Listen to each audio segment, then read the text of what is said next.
So another thing that I want to talk about is, I mentioned it briefly in the first clip about acquisition of platforms. I know this is a bit of a long shot, and it's probably not really. It's probably a much bigger conversation to be had, but I kind of want to spend a couple of minutes on it. Is that I've become integrated in lots of communities. Spent a lot of time. Posterous, for instance, I learned the theming engine in terms of designing my own themes for it. Spent a lot of time integrating and spreading the word and being an advocate of a service which eventually then got acquired by Twitter, was kept alive on live support for 12 months and then shut down. And there's nothing more than a kick in the teeth when you know that it was purely a conversation about money. And I just don't understand the headspace that, a couple of people who set out to do microblogging end up going down that road. I know money's very attractive and things like that, but I feel like they abandoned the community, and I'd hate that to happen with Blab. I know Blab comes from a different place in terms of Bebo, and almost like Blab is the next step for the Bebo generation to be able to have this video chat platform, and it's very, very well put together.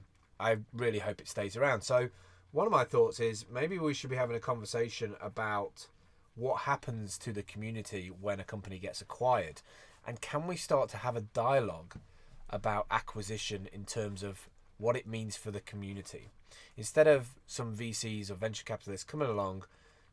How many people have you got using this service now? Okay, you're going to scale it, you're going to sell it to somebody else, and you're going to make X amount of money on it.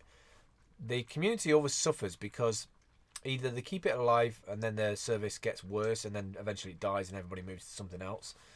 How do we do it so that the community benefits from the acquisition as well?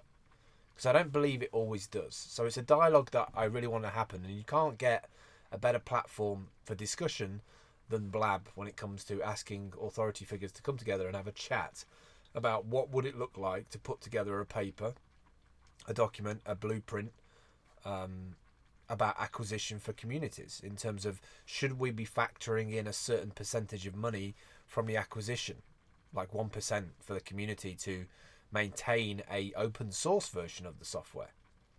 I just think we're missing out on a massive social component when it comes to technology, is that we have this kind of spin something out, spend money on it, wait for it to be acquired, and then hope the community still is passionate about it after that happens.